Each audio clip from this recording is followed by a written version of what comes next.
Querida madre, ¿qué otro lugar podría ser más desolado que esta roca con acantilados tan escarpados? ¿Hay algo más que pueda ser más árido, menos civilizado? A mediados del siglo I, un hombre llamado Séneca fue desterrado por ofender al emperador romano. Era un recordatorio vivo de que el poder absoluto puede llevar consigo la ruina absoluta. Y no se trató del único. El exilio de un hombre, escribía Séneca, no es más que una gota en el mar de los cataclismos humanos. En el siglo I, nadie era inmune a los abusos imperiales. Los caprichos del emperador se convertían en ley, y la ley de los emperadores podía ser muy dura, especialmente bajo Nerón. Durante su errático gobierno, el fuego asoló la ciudad de Roma, y los cristianos pagaron por ello. La brutalidad se extendió por el imperio. Muy pronto empezaron a soplar aires de cambio, primero en las provincias, luego en el mismo corazón del imperio romano, en el siglo I.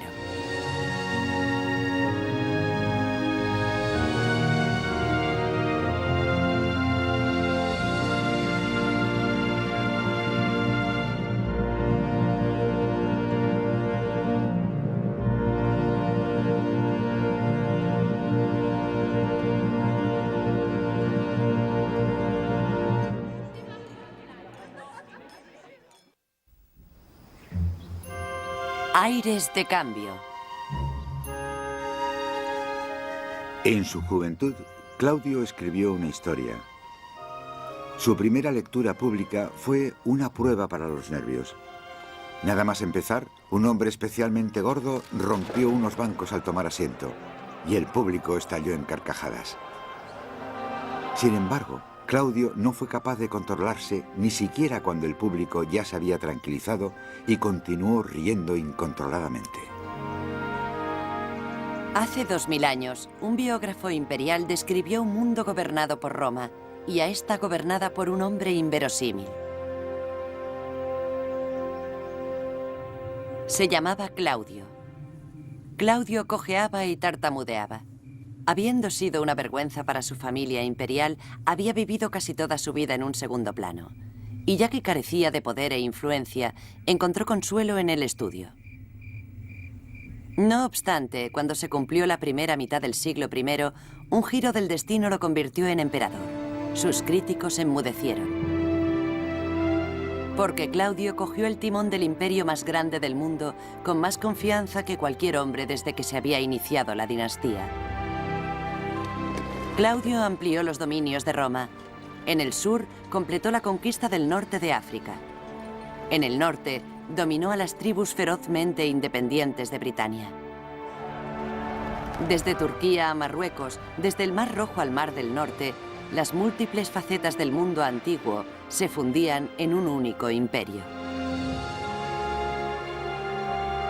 Pero Claudio hizo algo más que ampliar fronteras. Aprobó leyes para proteger a los esclavos enfermos, permitió que habitantes de los pueblos conquistados se convirtieran en ciudadanos, incluso en miembros del Senado. A mí me gusta Claudio. Lo encuentro encantador. No solo debido a las adversidades de su juventud, su enfermedad, su cojera, su tartamudez, sino porque cuando llega al poder se muestra realmente humano con los esclavos. Se preocupa por los pueblos del imperio y para tratarse de un hombre que no tenía posibilidad de llegar al trono imperial, se convierte en un notable estadista.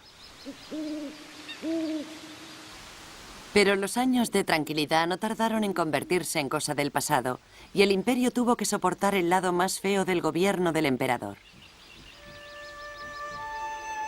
A pesar de su poder, Claudio era muy vulnerable. Su vida estaba plagada de complots y traiciones. La mayoría de los miembros de su familia habían sido asesinados por enemigos políticos, y él mismo había soportado la ejecución de una esposa desleal. En el año 34, Claudio se dispuso a buscar nueva esposa. La sociedad romana se movilizó. La rivalidad era intensa. Muchas familias querían unir su sangre con la del emperador, y mientras ellos maniobraban, Claudio vacilaba, y la tensión iba en aumento. Por fin, Claudio tomó una decisión que sorprendió a Roma. El historiador Tácito, unos años después, explicaría el porqué. El emperador había elegido casarse con su propia sobrina, una mujer dura e inflexible y con un carácter cuestionable. Se llamaba Agripina. Desde ese momento, el emperador cambió. Todos obedecían a una mujer, pero esta era una mujer sin ninguna frivolidad femenina. Era abiertamente severa y con frecuencia arrogante. El dominio de Agripina era casi masculino. Lo más trágico de Agripina es que escribió sus memorias, pero se perdieron. Yo daría cualquier cosa por conocer su versión de la historia. Lo más frustrante de recuperar a las mujeres romanas es que hoy en día no tenemos nada de ellas. Quizá no fuera muy diferente de lo que los hombres romanos hubieran dicho de ellas, pero habría sido maravilloso conocer sus razones para actuar como lo hizo.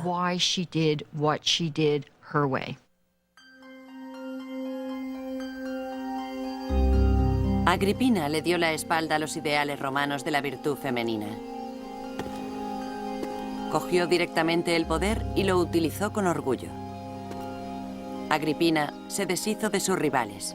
Fundó una colonia con su propio nombre.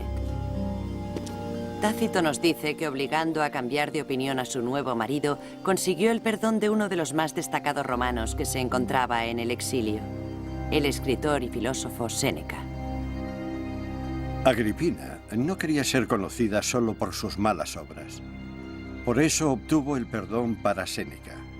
Supuso que eso agradaría al pueblo, ya que era un escritor muy popular. También quería que Séneca fuera el tutor de su joven hijo. Su hijo era Nerón, un muchacho de 12 años, fruto de un matrimonio anterior, que solo era un peón en el juego de Agripina para conseguir el control total. Otro peón era Séneca, demasiado ansioso por retornar del exilio. Ella creía que Séneca aceptaría sus planes para conseguir la supremacía en agradecimiento a sus favores. Cuando Séneca volvió a la implacable política de la capital, se vio enfrentado a un serio dilema. Siempre había despreciado el lujo y el poder, y había condenado la laxitud moral. Pero Séneca se sentía obligado con Agripina y motivado por su ambición. Después de languidecer durante una década en la oscuridad, se sentía atraído por la promesa de tener influencia y por las emociones de Roma. Mira a tu alrededor, a la gran afluencia de gente que incluso una ciudad tan grande y variada como Roma apenas puede cobijar. Convergen aquí procedentes de todo el mundo. La ambición mueve a unos y a otros a cumplir con su deber. Muchos están sedientos de estudios liberales, otros anhelan los espectáculos. Algunos ponen su belleza en venta, otros venden su elocuencia. Toda la raza humana se ha concentrado aquí, una ciudad que ofrece grandes beneficios, tanto a las virtudes como a los vicios.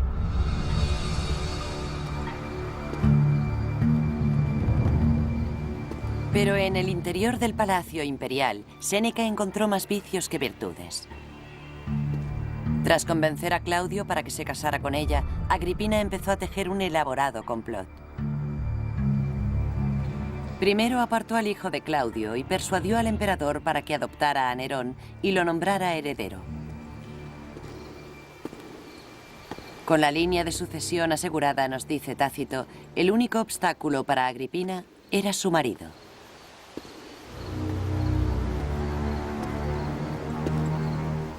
Sus planes para asesinarlo eran firmes. Y mientras aguardaba el momento propicio, Agripina buscó el veneno más apropiado. Eligió a un especialista en la materia y con él preparó una pócima. A Claudio se la dio el eunuco que probaba y le servía la comida.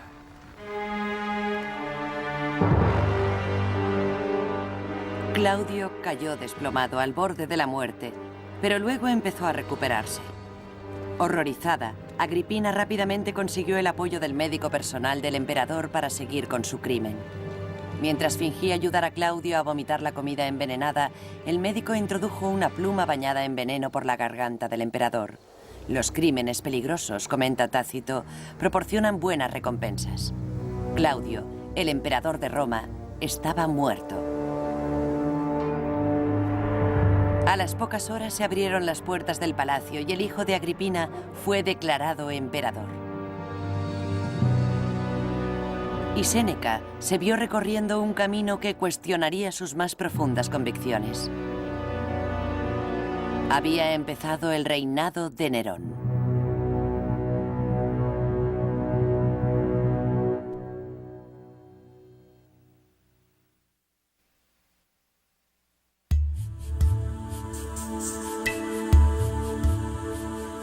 Yo soy judío, educado según el rigor de la ley de nuestros padres.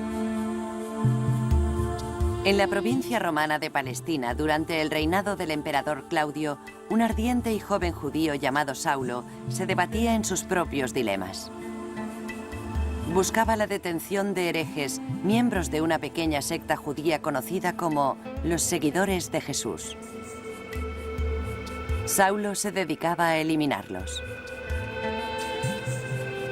Y lo hice en Jerusalén, donde encarcelé a muchos con el poder que para ello tenía de los sacerdotes. Y cuando eran condenados a muerte, yo daba mi voto.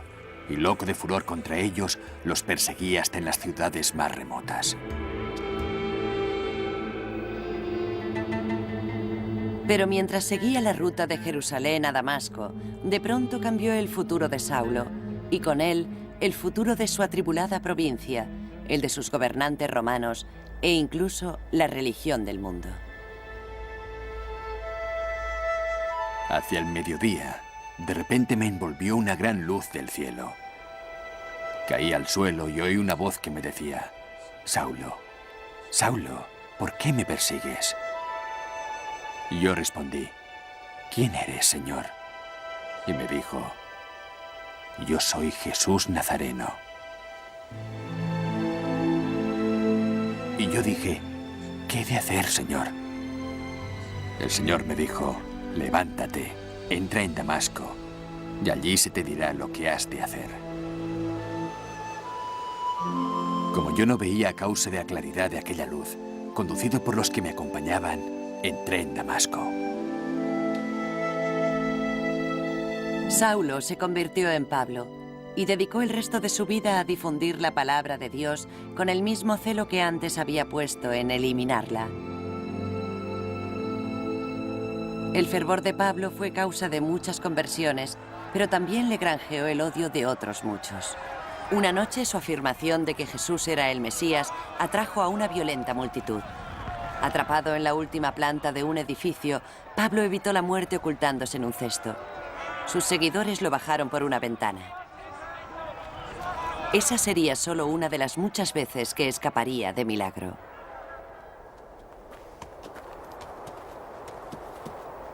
Durante los siguientes 30 años, Pablo recorrió unos 15.000 kilómetros de territorio romano. Predicó en las grandes ciudades del imperio: Éfeso, Filipos, Corinto, Atenas y otras. Ciudades que disfrutaban de la grandeza del imperio, pero también ciudades llenas de pobres y desesperados súbditos de Roma. Eran el mejor público para el mensaje de vida eterna de Pablo. Según una leyenda, la familia de Pablo había sido originariamente esclavizada por los romanos y más tarde obtuvo la libertad. Por eso la familia de Pablo recibió la ciudadanía romana, es decir, Pablo había interiorizado la experiencia de la esclavitud y la libertad. El mensaje de Pablo encuentra fuerza en esa impotencia, encuentra comunidad donde ésta ha sido destruida. En cierto modo, Pablo es el modelo que hay que seguir en el Imperio Romano. Les habla a los desheredados de la experiencia imperial romana. Al igual que Jesús antes que él, Pablo hablaba a la gente en sus casas y sinagogas. Pero mientras Jesús solo había predicado a los judíos, Pablo creía que el mensaje debía llegar a los no judíos, a los gentiles del Imperio Romano. Y eso significaba suavizar inmemoriales leyes judías sobre los alimentos y la circuncisión. Era un golpe radical a la tradición judía, clave para la propagación de esta nueva fe.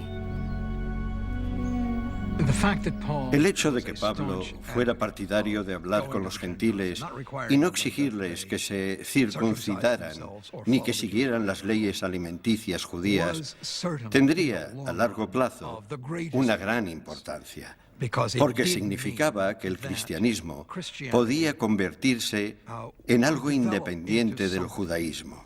En los días de Pablo, el cristianismo todavía era una extensión del judaísmo. El hecho de que Pablo abandonara las leyes de sus antepasados horrorizó a muchos de los judíos seguidores de Jesús. Pero Pablo se mostró inflexible. Cuando abandonó la región de Galacia, ahora parte de Turquía, y Pablo supo que sus discípulos volvían a las antiguas tradiciones y exigían a los conversos que se circuncidaran, les envió una acalorada epístola. Oh, insensatos Gálatas, ¿quién os fascinó a vosotros? Ojalá se mutilaran los que os perturban. Ibais por el buen camino. ¿Quién os ha impedido obedecer a la verdad? Ved que soy yo, Pablo, el que os digo que si os circuncidáis, Cristo no os aprovechará de nada. Pues en Cristo Jesús ni vale la circuncisión ni vale el prepucio, sino la fe que actúa por la caridad.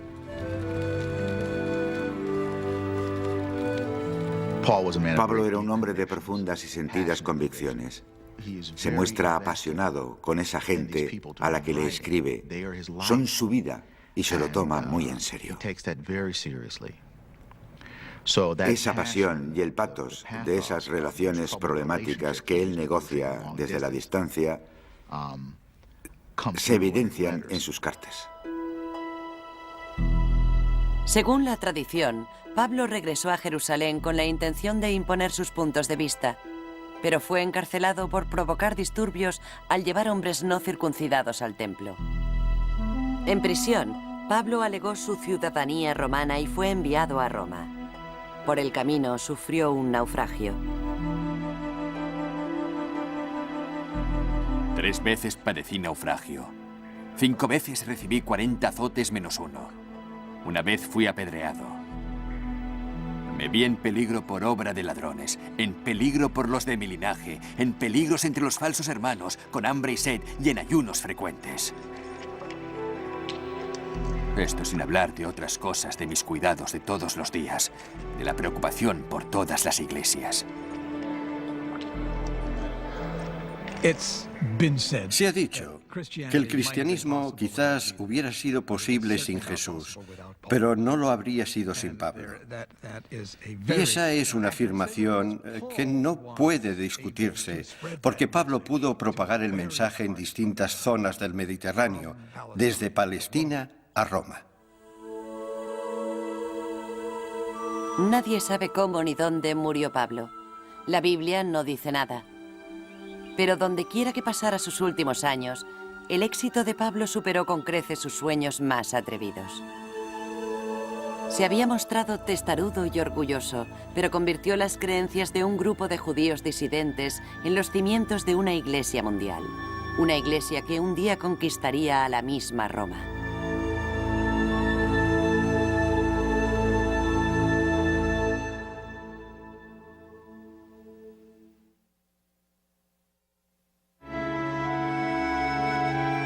Hay un proverbio que dice, tienes tantos enemigos como esclavos tienes, pero la verdad es que nosotros los convertimos en nuestros enemigos. Abusamos de ellos como si fueran bestias de carga. Cuando nos recostamos para cenar, uno seca nuestras babas, otro recoge las sobras y las migas tiradas por los borrachos. Lo que yo quiero decir es esto. Tratad a vuestros inferiores como os gustaría que os trataran a vosotros. Séneca, el nuevo tutor del emperador, había dedicado la mayor parte de su vida a problemas éticos. Era seguidor de la filosofía estoica. En tiempos de esclavitud, los estoicos proclamaban la idea de la humanidad universal, la hermandad de los hombres, adelantándose en la doctrina cristiana. En tiempos de opulencia, los estoicos evitaban el vivir de forma ostentosa, y en tiempos de poder absoluto, los estoicos recorrían el estrecho camino entre la integridad y la hipocresía. Séneca era el más importante filósofo estoico de su tiempo. La principal enseñanza del estoicismo era la aceptación del destino personal para representar el papel que a uno le había asignado el destino en el mundo. El destino de Séneca era participar en la política de la corte. Séneca participó en la política de la corte por medio de Nerón, que en esos momentos era un muchacho de 16 años cuyo camino hasta el trono imperial había estado bañado de sangre. La tarea de Séneca era moldear a ese hijo animoso de una familia hambrienta de poder para convertirlo en un líder mundial tolerable. Al principio sus probabilidades eran buenas, ya que el joven Nerón era de naturaleza sensible. Le encantaba el teatro, la música, y Suetonio, su biógrafo, nos indica que también le gustaba el popular pasatiempo de las carreras de caballos. Desde su infancia, Nerón era un apasionado a los caballos. A principios de su reinado, jugaba todos los días con cuadrigas de marfil de juguete. Muy pronto deseó conducir una cuadriga él mismo. Tras haber practicado con sus esclavos, apareció en el circo ante toda la ciudad.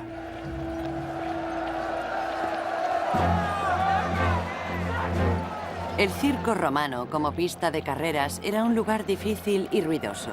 Normalmente los conductores de cuadrigas eran esclavos o exesclavos, y los aficionados maldecían a los equipos rivales con un feroz partidismo.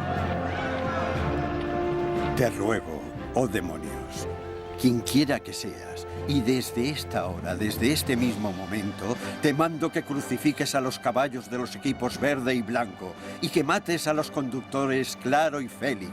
Aplástalos, quítales la vida. El entusiasmo de Nerón por el deporte de los plebeyos escandalizó a la élite de Roma, pero le hizo ganar las simpatías de las masas. Así es la masa, dijo con desprecio el historiador Tácito, ansiosa de emociones y encantada si el emperador comparte sus gustos. Y Nerón lo hizo, mucho después de sus años de juventud. No creo que Nerón cambiase ni madurase. Y esa era su fuerza y al mismo tiempo su debilidad. Nerón era un emperador extremadamente popular. Era como Elvis Presley. Pero en la antigua Roma, la popularidad tenía sus pros y sus contras. Y mientras el flexible y joven emperador disfrutaba de sus distintas pasiones, los esfuerzos para controlarle alcanzaron su punto más exigente, especialmente por parte de la madre del emperador y de Séneca. Séneca ejercía su poder discretamente, pero Agripina no mostraba la misma cautela. Había oído historias de que su hijo seducía a mujeres casadas y a muchachos que castró, y se casó con un esclavo. Y según Suetonio, tan aficionado a los rumores, cosas mucho peores. Tan pronto como oscurecía, tenía la costumbre de ir por las tabernas disfrazado con una peluca. Paseaba por las calles en busca de acción y no solo se trataba de travesuras juveniles. Atacaba a la gente que volvía a su casa después de cenar. Los apuñalaba cuando se defendían y tiraba los cuerpos a las alcantarillas. A medida que fueron conociéndose más historias de la degeneración de Nerón, aumentó la desaprobación de Agripina. Las relaciones entre madre e hijo se deterioraron rápidamente. A medida que Nerón iba haciéndose mayor, creo que empezó a darse cuenta de que no podía gobernar por sí solo, mientras Agripina siguiera ambicionando gobernar por medio de él. Podría decirse que fue el choque entre dos titanes, dos personas con un ego muy desarrollado y con una gran ambición de poder. El sistema no permitía que los dos gobernaran, así que ella tenía que desaparecer. Y si no lo hacía voluntariamente, eso le dejaba a Nerón muy pocas opciones. Decidió matarla. El complot se inició en una residencia de veraneo junto al mar. Nerón invitó a su madre a que fuera a verle para poner fin a sus diferencias. Cuando terminó la reunión, Agripina se dispuso a partir. Tácito nos cuenta la historia. El barco acababa de zarpar. Agripina era atendida por 2 sirvientas. Una de ellas estaba junto al timón, la otra recostada sobre sus pies, recordando felizmente las disculpas de Nerón y que Agripina volviera a gozar del favor del emperador. Entonces se dio la señal. El techo se derrumbó debido a unas pesas de plomo. Una de las sirvientas fue aplastada, muriendo al instante. Pero intervino la suerte. Agripina se salvó gracias a su fuerte diván. Entre la confusión, Agripina nadó para ponerse a salvo. A Nerón le sorprendió saber que su madre había sobrevivido. De vuelta al Palacio Imperial, llamó a Séneca y al comandante de la Guardia Palaciega, un hombre llamado Burro. No está claro que aconsejaran a Nerón desde el principio, pero el emperador los llamó inmediatamente. Estremeciéndose, Nerón gritó que Agripina podría aparecer en cualquier momento, podría incitar a los soldados, podría armar a sus esclavos. Séneca y Burro permanecieron en silencio largo tiempo. Luego, Séneca se aventuró a preguntar si las tropas de Burro deberían terminar el trabajo. Burro se negó a implicar a su batallón de élite, por lo que Nerón envió a unos soldados regulares. Una fuerza armada y amenazadora rodeó su villa y echó abajo las puertas. La encontraron en una habitación pobremente iluminada en compañía de una sola sirvienta. Los asesinos rodearon la cama. Primero, el capitán la golpeó en la cabeza con una porra. Luego, un soldado desenvainó la espada para darle el golpe mortal. Agripina gritó: «¡Apuñala mi útero!». Una y otra vez le fueron dando estocadas con las espadas hasta que murió. Roma estaba horrorizada. El matricidio era una de las peores impiedades que un romano podía cometer. Nerón solemnemente informó al Senado de que su imperial madre había conspirado para derrocar a su propio hijo. Pero resultaba evidente que la excusa era falsa. Sin embargo, la idea no correspondía a Nerón. Séneca había inventado la historia para justificar los actos de su pupilo. El filósofo moral se estaba implicando cada vez más en la brutal realidad de la política imperial.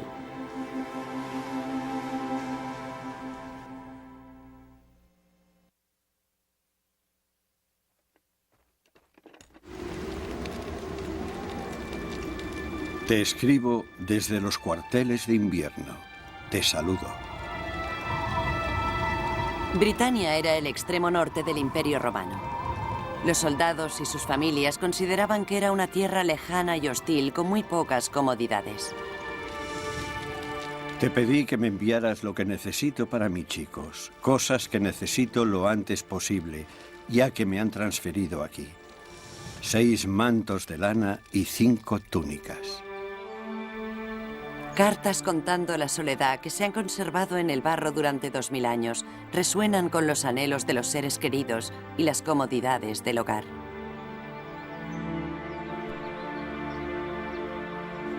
Te he enviado algunos calcetines, 2 pares de sandalias y 2 juegos de ropa interior.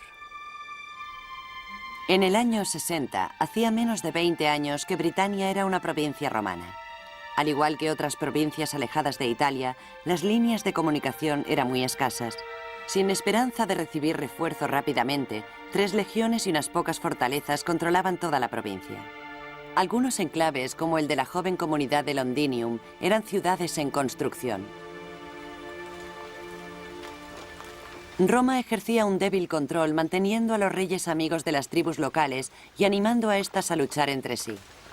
Mientras el gobernador de Roma las mantuviera divididas, el ejército imperial sería la fuerza más importante de la isla. Dicha estrategia, común en todo el imperio, empezó a fallar 4 años después de la llegada al trono de Nerón.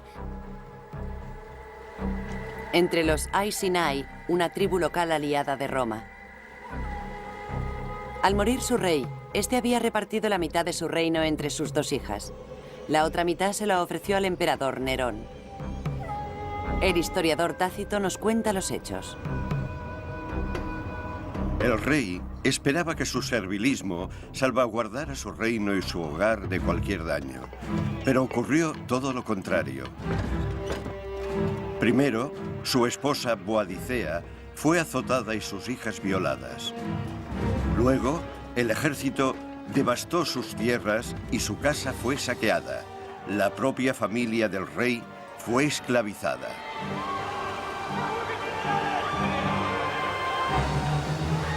En respuesta a estas atrocidades, Boadicea, la reina viuda, reunió a las tribus vecinas. Juntos atacaron Londinium.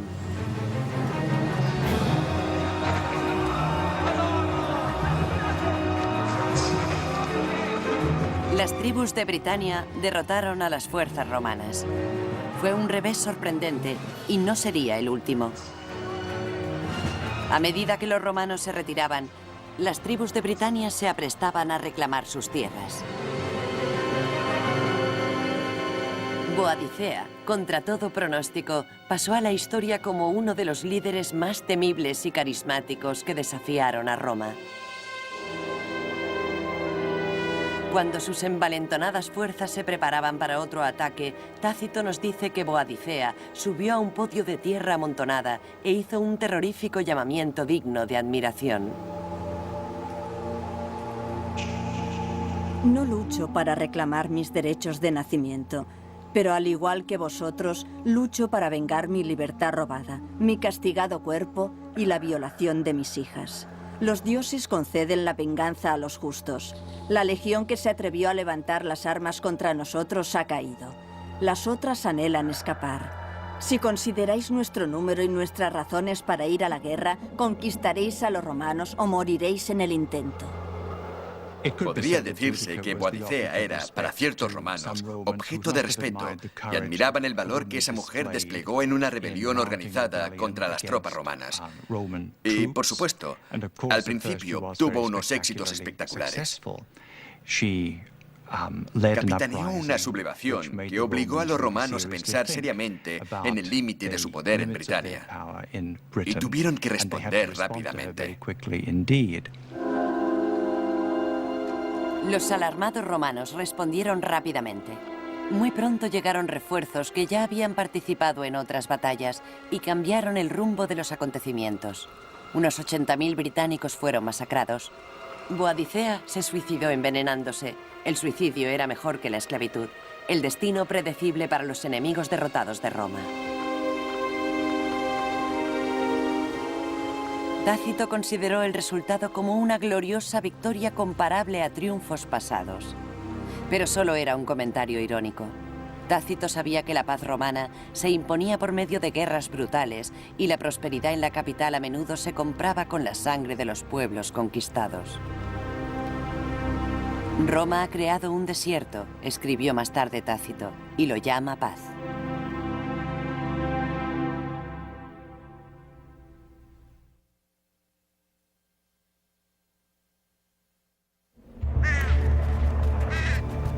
Ese año presenció muchos presagios.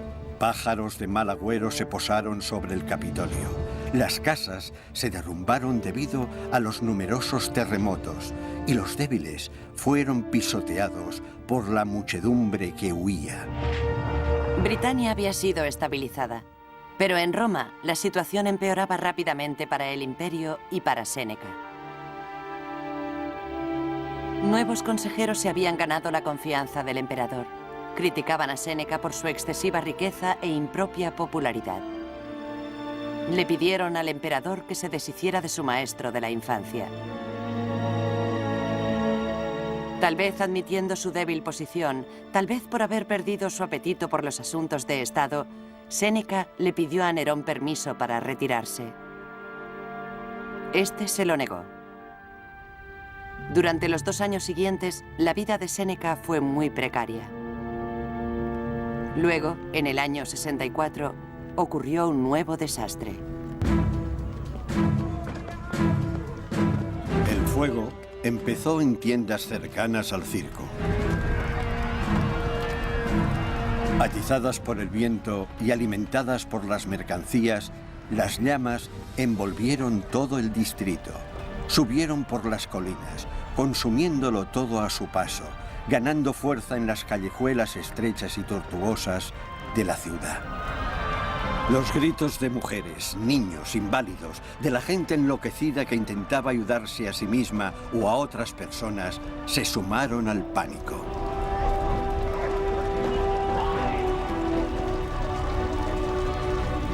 El gran incendio de Roma duró 6 días y 7 noches. De los 14 distritos de Roma, solo 4 quedaron intactos. Fueron destruidos innumerables templos, casas y tiendas.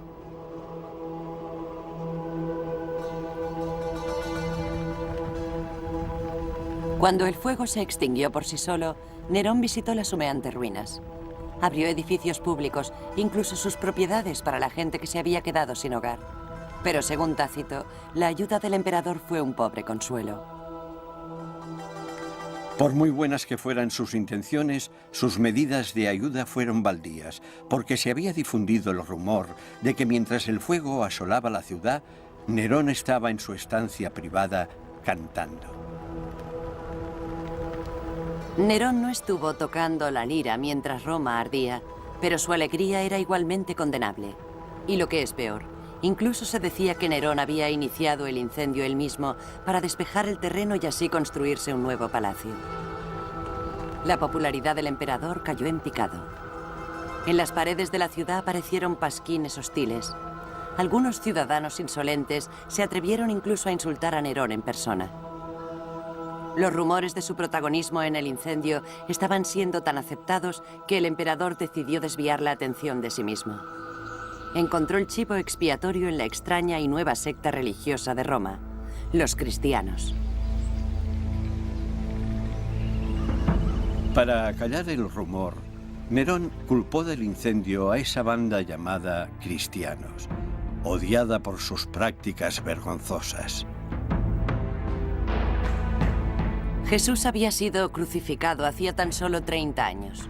Y a pesar de que sus discípulos divulgaban sus palabras por todo el imperio, el número de cristianos en Roma era muy pequeño.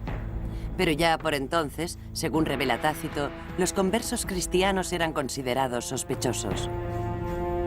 El fundador de esa secta, Cristo, había sido ejecutado.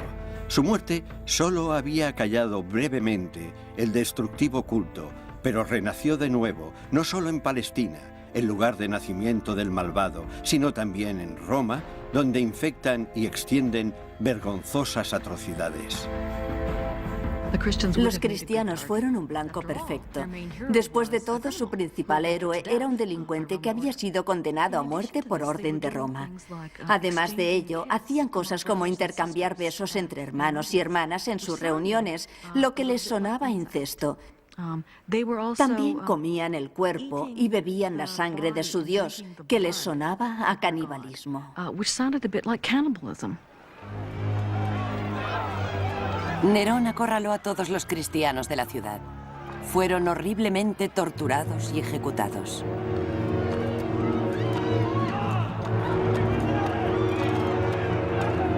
Luego saqueó el imperio para recaudar fondos. Se robaban las estatuas de los templos. Tesoros que durante generaciones se habían dedicado a la grandeza de Roma fueron a parar a los cofres imperiales. Para Séneca era el colmo. Fingió estar enfermo y se quedó en la cama. Con el tiempo, Nerón permitió que su anciano tutor se retirara al campo. Allí, en su hacienda, Séneca podía reflexionar sobre los maltrechos restos de su honor. Si alguien que habla en contra de la filosofía formulara la pregunta clásica, ¿por qué predicas con más valentía de la que demuestras en tu vida? Yo mismo me reprocharé aún con mayor fuerza. Pero por ahora plantearé esta defensa. No soy sabio ni nunca lo seré. No me exijáis que sea igual que el mejor, sino mejor que el más malvado. Por supuesto, Séneca sabe muy bien que no es un hombre perfecto. Jugar con la corte es quedar atrapado en un sistema de hipocresía. Y, francamente, yo creo que, al final de sus días, fomenta el estoicismo cuando intenta distanciarse de la embarazosa situación en la que se ha metido, al darse cuenta de que no puede controlar al joven Nerón. Nadie podía controlar a Nerón. Con su madre muerta y su tutor retirado, Roma estaba sujeta a los caprichos de un tirano inestable.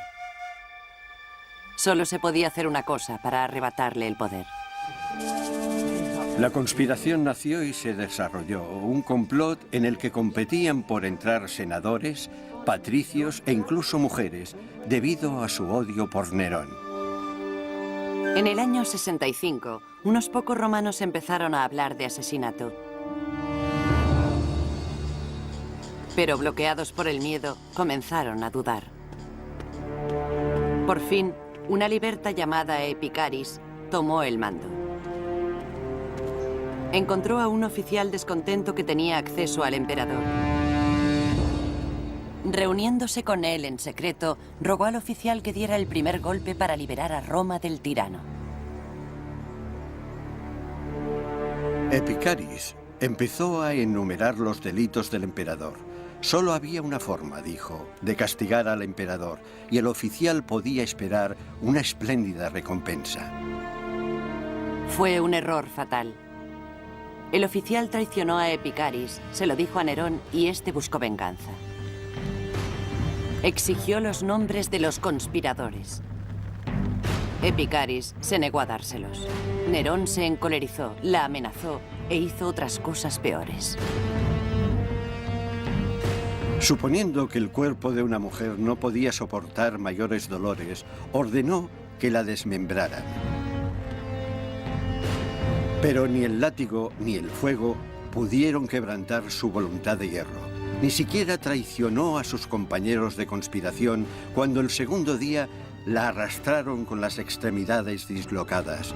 Así, esta liberta eclipsó a hombres nacidos libres, patricios y senadores.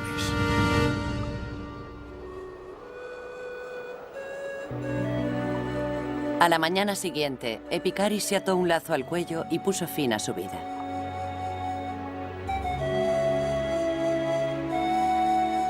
Con los conspiradores aún en libertad, Nerón dobló su guardia y desató un reinado de terror. Innumerables personas, algunas inocentes, otras culpables, se vieron afectadas por la furia vengativa del emperador. Séneca fue una de ellas. Con exiguas pruebas, su antiguo alumno envió a un oficial para que exigiera al filósofo que se suicidara.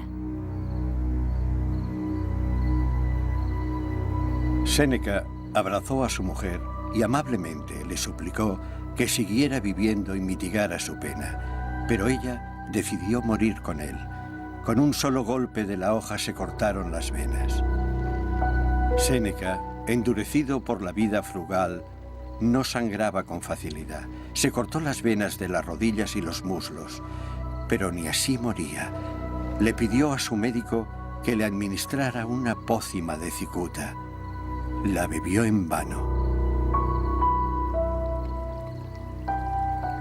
Por fin, le llevaron al baño, donde se asfixió con el vapor.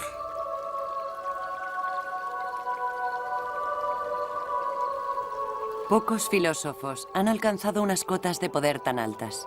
Pocos también han pagado un precio tan elevado. Las acciones de Séneca no estuvieron a la altura de sus ideales, pero él esperaba que la historia le juzgara bien. El hombre que solo tiene en consideración a su generación ha nacido para unos pocos. Después de él habrá miles y miles de personas. Tenlo en cuenta. Si la virtud trae consigo la fama, nuestra reputación sobrevivirá. La posteridad juzgará sin malicia y honrará nuestra memoria. Mientras Séneca se estaba desangrando, los malvados quedaron solos gobernando Roma.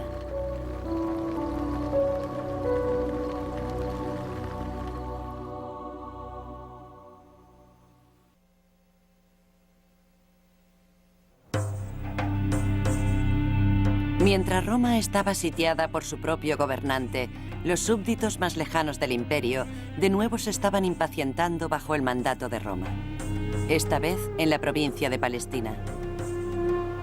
Tras 77 años de sometimiento, la región estaba sumida en el caos. Los bandidos merodeaban por el campo y los terroristas judíos empezaban a atacar a la gente que colaboraba con Roma. Gente como Josefo, un adinerado sacerdote judío que temía por su vida. Esos criminales mataban a hombres a plena luz del día en el centro de la ciudad. Especialmente durante los festejos, se mezclaban con la muchedumbre ocultando pequeñas dagas bajo la ropa y utilizándolas para apuñalar a sus enemigos. Todos los días moría mucha gente y el terror asolaba la ciudad. Bastaba una chispa para que en Palestina estallara una revuelta. Esa chispa llegó en el año 66. Alguien vació un orinal delante de una sinagoga, profanando el santo lugar. Los judíos se sintieron ultrajados y empezaron los disturbios.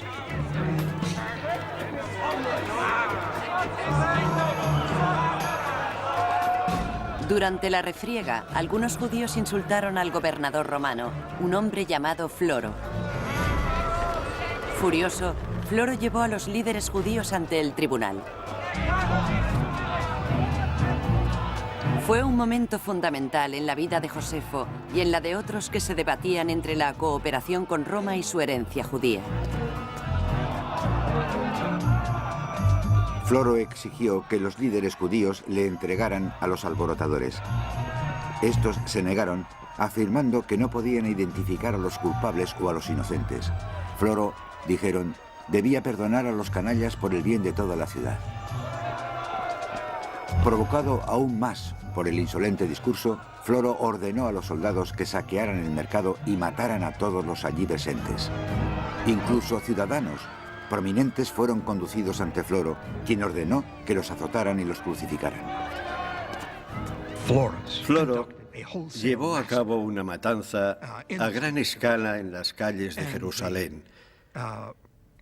Y su brutalidad y crueldad llegaron a un punto en el que el mismo Josefo, al menos así nos lo cuenta, decidió que en esas circunstancias no podía hacer otra cosa que aceptar su puesto como líder de los judíos.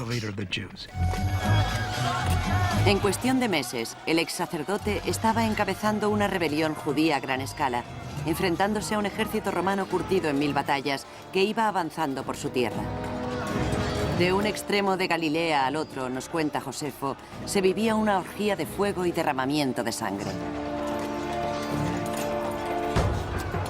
Con el tiempo, Josefo y sus asediadas tropas se refugiaron en la amurallada ciudad de Jotapata. Los romanos la rodearon. 47 días después, justo antes del amanecer, los soldados romanos escalaron los altos muros de la ciudad. Mientras los judíos dormían, las tropas romanas ocuparon la ciudad.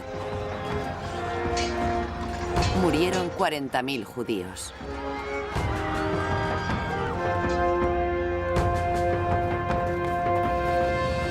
Josefo y 40 hombres huyeron hasta una cueva secreta. No había salida. Y prefiriendo la muerte antes que rendirse, sus seguidores se prepararon para el suicidio. Pero Josefo alegó que la ley judía prohibía el suicidio.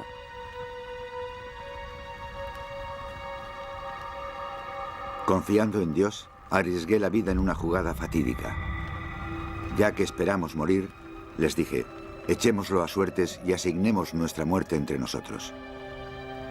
Aquel que saque el primer fragmento de loza perecerá a manos del siguiente y así sucesivamente. De esa forma nadie se suicidará. Mis hombres se dejaron convencer y yo participé junto con los demás. Cada uno murió cuando le tocó. Muy pronto, por casualidad o por la voluntad de Dios, quedé yo solo con un hombre. Y ansioso por evitar la suerte de la lotería, le convencí para que yo siguiera con vida. Josefo nos cuenta esta historia. Uno diría que, en cierto modo, contarla sería embarazoso, humillante y autodestructivo. ¿Por qué la cuenta? No creo que nadie haya llegado a una explicación adecuada de la mente de Josefo. Podríamos hablar de complejo de culpabilidad, etc. Pero es posible que haya una explicación más sencilla. Principalmente que él y nadie más sobreviviera al asedio de Jotapata podría ser motivo de considerable hostilidad para los judíos, por lo que necesitaba una explicación coherente.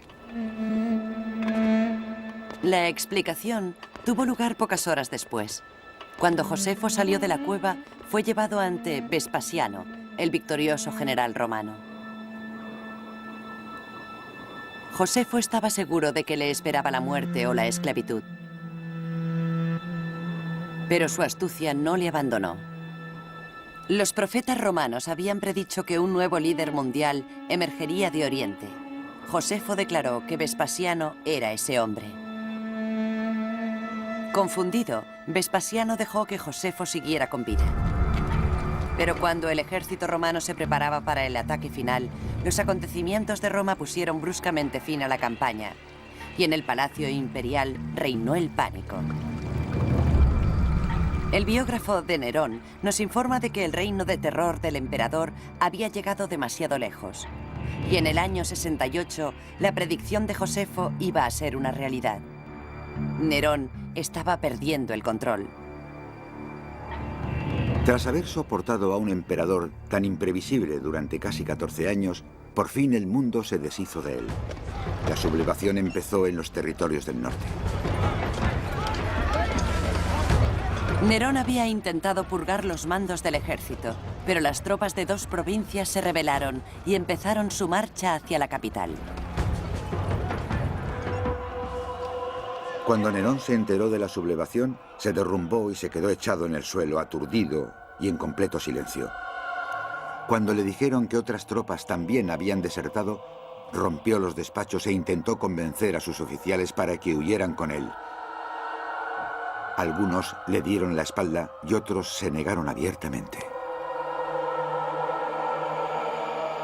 Los senadores también le dieron la espalda a Nerón. Le declararon enemigo público, diciendo que permitirían que lo mataran impunemente. Aterrorizado, el emperador huyó al campo con los pocos esclavos que le quedaban.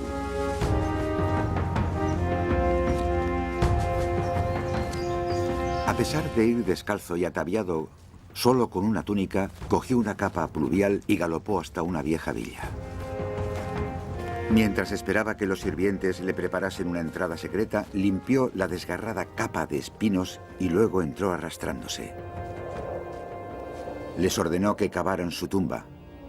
Sollozando mientras hablaba, murmuraba una y otra vez: «Conmigo muere un artista». Con la ayuda de su secretario, se clavó la hoja de hierro en la garganta.